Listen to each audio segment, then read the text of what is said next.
Hallelujah. हमारे प्रभु यीशु मसीह के मधुर नाम में आप सबों को जय मसीह की। Good morning. सुबह हो चुकी है। उठ जाइए। प्रेम से आपको उठाते हुए बाइबल से परमेश्वर के अमूल्य वचन पर मनन करने के लिए मैं आपको आमंत्रित करता हूं। आइए छोटी प्रार्थना। पवित्र परमेश्वर, आज दोबारा जब हम आपके चरणों में आते हैं अपने वचनों द्वारा, आप हमसे बात करें प्रभु। प्रार्थना यीशु के नाम से मांगते हैं, आमीन। क्या उठ गए हैं? यदि आप विदेश से जुड़ रहे हैं तो शायद दिन का समय हो या फिर शाम का या फिर रात का। आप लगातार इन कार्यक्रमों को देख रहे हैं, इसके लिए मैं प्रभु का धन्यवाद करता हूं। यदि लाइव चैट पर आकर अपने और अपने शहर का नाम अगर हमें बताएं तो हमें काफी प्रसन्नता होगी और प्रोत्साहित भी हम होंगे। हम हर रोज प्रभु के वचन पर मनन करते हैं। कुछ एक महीनों से हर रोज हम प्रभु के वचनों पर मनन कर रहे हैं। इतने दिनों से हर रोज जबकि हम प्रभु के वचन पर मनन कर रहे हैं, तो इसके द्वारा आपने क्या सीखा है? दिन प्रतिदिन इस प्रकार से इन वचनों को सुनने द्वारा आपने वचन की महत्वता को समझा होगा, प्रार्थना की जरूरत को आपने समझा होगा, चर्च जाकर प्रभु के अन्य संतानों के साथ मिलकर प्रभु की आराधना करना आपने सीखा है। मैं मानता हूं आप जो अपनी गवाहियों को हमारे साथ शेयर करते हैं, इसके द्वारा हम समझ सकते हैं कि पवित्र आत्मा आपके जीवन में कार्य कर रहे हैं। इसके लिए मैं प्रभु का धन्यवाद करता हूं। मैं बार बार प्रार्थना के विषय आपसे बात करता रहता हूं। हमें प्रार्थना की जरूरत को समझना होगा। प्रार्थना करने का एक तरीका है, उसकी एक सीमा है। कहने का मतलब यह नहीं है कि जब भी हम प्रार्थना करते हैं हमें कुछ पॉइंट्स को रखकर ही प्रार्थना करना चाहिए। प्रार्थना के तरीके को हमें समझना होगा। हमें प्रभु यीशु मसीह के नाम में प्रार्थना करना है, विश्वास से प्रार्थना करना है, हृदय में किसी भी पाप को स्थान दिए बिना, किसी के ऊपर भी क्रोध या द्वेष रखे बिना, शुद्ध मन से, टूटे हुए हृदय से जब हम प्रार्थना करते हैं, प्रभु परमेश्वर कभी भी टूटे हुए मन की प्रार्थना को अनदेखा नहीं करते हैं। समझना होगा। पहले इतिहास की पुस्तक के 4 अध्याय की 10वीं आयत को यदि हम देखें तो वहां एक श्रेष्ठ प्रार्थना है, याबेश की प्रार्थना। और याबेश ने इस्राएल के परमेश्वर को यह कहकर पुकारा कि भला होता कि आप मुझे सचमुच में आशीष देते और मेरा देश बढ़ाते और आपका हाथ मेरे साथ रहता और आप मुझे बुराई से ऐसा बचाए रखते कि मैं उससे पीड़ित ना होता। ऐसी उसने प्रार्थना की। प्रार्थना में हवा में हाथ मारने की तरह कुछ भी बोलते रहना नहीं होता। एक लक्ष्य के साथ प्रार्थना करना चाहिए। कितनी बेहतरी से एक लक्ष्य के साथ परमेश्वर से श्रेष्ठ चीजों की आशा करते हुए याबेश यहां प्रार्थना कर रहा है। सबसे पहले याबेश क्या कह रहा है? भला होता कि आप मुझे सचमुच आशीष देते। आजकल आशीष का मतलब धन संपत्ति, अधिकार, मान सम्मान, कई लोग ऐसा मानते हैं। लेकिन वास्तविक आशीष हमें केवल प्रभु ही दे सकते हैं। याकूब के जीवन में हमने देखा कि वो परमेश्वर से लड़कर आशीष प्राप्त करता है, तब तक खुद प्रयास कर विफल हुआ। आशीष जो है, अगर प्रभु एक बार हमें आशीष दे दें, वो हमेशा के लिए हमारे साथ रहता है।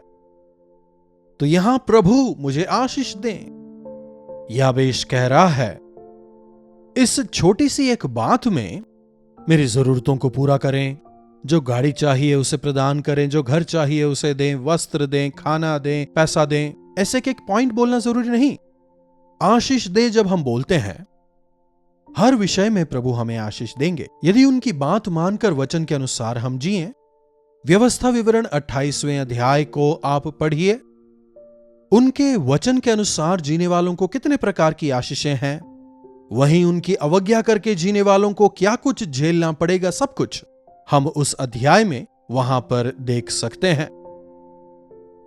प्रभु मुझे आशीष दें, प्रभु आप मुझे आशीष दें और मेरे देश को आप बढ़ाएं। उनकी आशीष कभी भी संकुचित नहीं होती। एक्सपेंशन, आप धीरे धीरे बढ़ाए जाएंगे। देश का बढ़ना मतलब सीमाओं का बढ़ना। देखिए, पहले आप 1 थे, 1 से 2 हुए, 2 से 3 हुए, 3 से 4। तो ऐसे पहले आपका परिवार बढ़ा, ऐसे ही साथ आपका घर धीरे धीरे बड़ा होता है, इनकम, प्रमोशन सब बढ़ता है। प्रभु गर्भ के फल से हमें आशीषित करेंगे, भूमि के फल से हमें आशीषित करेंगे। हर रोज 28वें अध्याय को पढ़ें और मनन करें। मेरी सीमाओं को आप बढ़ाएं। मसीही जीवन जहां से शुरू हुआ वहीं पर स्थिर नहीं रह जाता। हर दिन प्रभु में हमें बढ़ते जाना है, यही प्रभु की आशा है। तुमने नहीं मांगा इसलिए तुम्हें नहीं मिला, प्रभु कहते हैं। इसलिए प्रभु से मांगे, प्रभु मुझे आशीष दें, मेरी सीमाओं को आप बढ़ाएं, मुझे आप बढ़त दें, मुझे बढ़ाएं। मांगने में कोई बुराई नहीं, प्रभु से मांगे। प्रभु आपने जो योजना मेरे लिए बनाई है उस स्थिति तक मुझे ऊपर उठाएं। आपकी आशीष आप मुझे दें, अपने उद्देश्यों को आप मुझे बताएं, मेरी जरूरतों को आप पूरा करें। केवल इतना ही नहीं, आपका हाथ मेरे साथ रहे, आपका हाथ मेरे साथ रहे। कई लोग कहते हैं सब दे दीजिए फिर आप चले जाइए। नो नो नो नो, मुझे सब दीजिए, मुझे आशीष दीजिए और आप मेरे साथ हमेशा बने रहिए। प्रभु जो आप मुझे देते हैं उससे ज्यादा मुझे आपकी जरूरत है। प्रभु आप जो कुछ देते हैं उसे किस प्रकार से हैंडल करना है मुझे नहीं आता, इसीलिए आप मेरे साथ रहकर मुझे सिखाएं प्रभु। देखिए, धनी लोगों की जिंदगी को देखिए, पैसा आने के बाद क्या वो उसका सदुपयोग करते हैं? कई बार नहीं, वो सदुपयोग नहीं करते, उसका दुरुपयोग करते हैं, परिवार को बर्बाद कर देते हैं, भविष्य को भी। हमें केवल आशीष नहीं चाहिए, आशीष के साथ आशीष देने वाले प्रभु का हाथ यदि हमारे साथ हो तो वो आशीष कभी भी रुकेगा नहीं, खत्म नहीं होगा। आपका हाथ मुझ पर बना रहे। कई ऐसे लोग हैं जिन्हें दूसरों का साथ पसंद नहीं। पति बाहर जाता है, पत्नी को नहीं ले जाता। अरे साथ आएगी, हर बात में सवाल करेगी। गाड़ी में अगर ब्रेक हो तभी तो सुरक्षित रह पाएंगे ना। अगर ब्रेक लगाने वाले साथ होंगे तो हम एक्सीडेंट से बच सकते हैं, सुरक्षित रह पाएंगे। लेकिन कई लोग कहते हैं थोड़ा समय मैं अकेले गुजारना चाहता हूं, लेकिन जब प्रभु हमारे साथ रहते हैं, बेटा यह गलत है, इसे नहीं करना। बेटे बेटी, तेरे जाने का मार्ग यह नहीं है, वह मार्ग है जिसमें तुझे चलना है।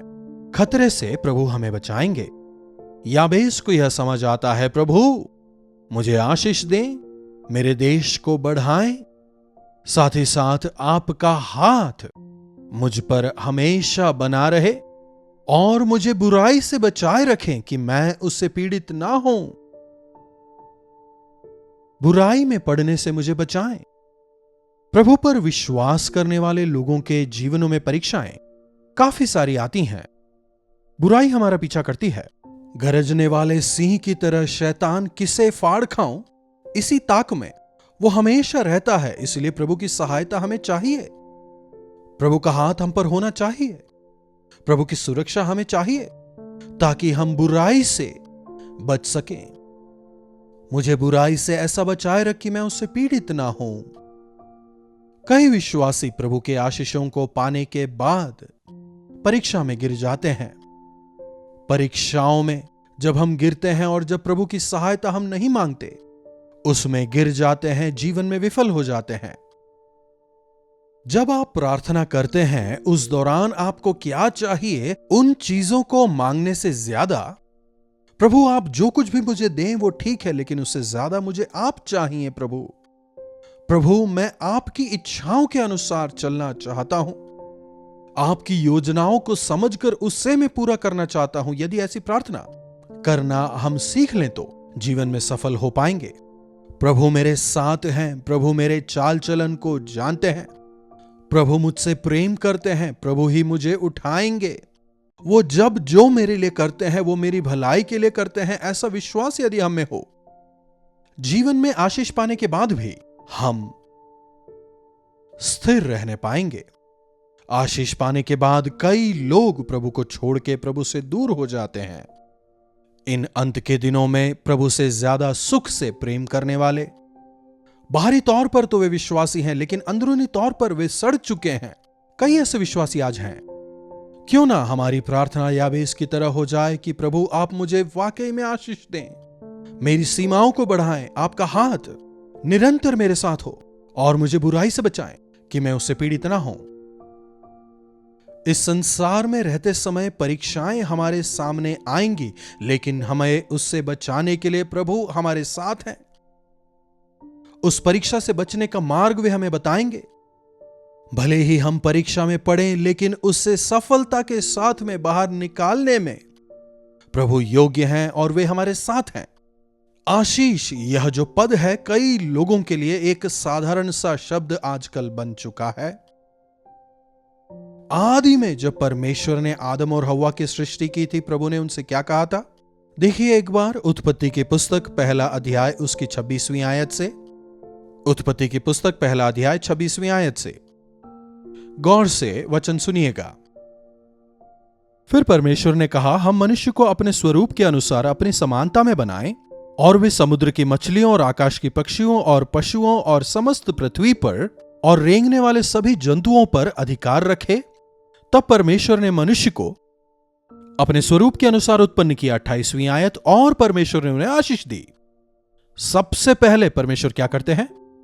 मनुष्य की सृष्टि करने के बाद और परमेश्वर ने उन्हें आशीष दी और कहा, फूलो फलो और पृथ्वी पर भर जाओ और उसको अपने वश में कर लो। आशीष देके कहते हैं, तुम फलो फूलो, बढ़ते चले जाओ, पृथ्वी में फैल जाओ। कितनी अच्छी योजनाएं प्रभु के हमारे विषय में हैं। क्या हमेशा आप उस 10 बाय 10 के छोटे से मकान में अपनी पूरी जिंदगी बिताएंगे? क्या हमेशा ही आप उसी छोटे सी गाड़ी में घूमते रहेंगे? क्या हमेशा ही आप अपनी नौकरी में उसी स्थान में रहेंगे? जी नहीं, बिल्कुल नहीं। जब आप प्रभु के साथ को मांगेंगे, जब वाकई में प्रभु आपको आशीष देंगे, आपके दुख आनंद में बदल जाएंगे, आपके आंसू मिट जाएंगे, आपकी जो कमी घटियां हैं वो बढ़ती में बदल जाएंगी। कमी घटी को बढ़ती में बदलने वाले, आपके आंसुओं को पहुंचने वाले प्रभु आपके साथ हैं। प्रभु हमेशा हमें आशीष देने की इच्छा रखते हैं। प्रभु यीशु मसीह क्रूस की मृत्यु के बाद जब उनका पुनरुत्थान होता है, जब स्वर्ग में वे उठाए जा रहे थे, शिष्यों से वे कहते हैं, देखिए वे अपने शिष्यों से क्या कह रहे हैं? लूका रचित सुसमाचार 24वां अध्याय 50वीं आयत। लूका 24:50। तब वह उन्हें बेतनिय्याह तक बाहर ले गए और हाथ उठाकर उन्हें आशीष दी, और वे उन्हें आशीष देते हुए उनसे अलग हो गए और स्वर्ग में उठा लिए गए। हमारी सृष्टि करने के साथ साथ प्रभु हमें आशीष देते हैं। फिर जब हम पाप में पड़ जाते हैं, स्वयं प्रभु यीशु मसीह दुनिया में आते हैं, हमारे पापों को अपने ऊपर उठाकर हमारे पापों के लिए अपने प्राणों को देते हैं।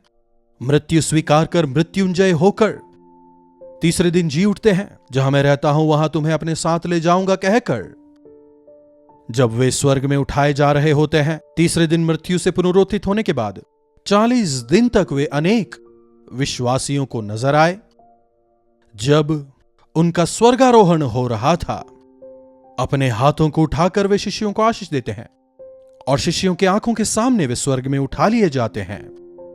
वे प्रभु दोबारा शीघ्र आने वाले हैं और वे अपने प्रियजनों से कहने वाले हैं, हे मेरे पिता के द्वारा आशीषित लोगों, तुम आओ और तुम्हारे लिए तैयार किए गए स्वर्ग राज्य में प्रवेश करो।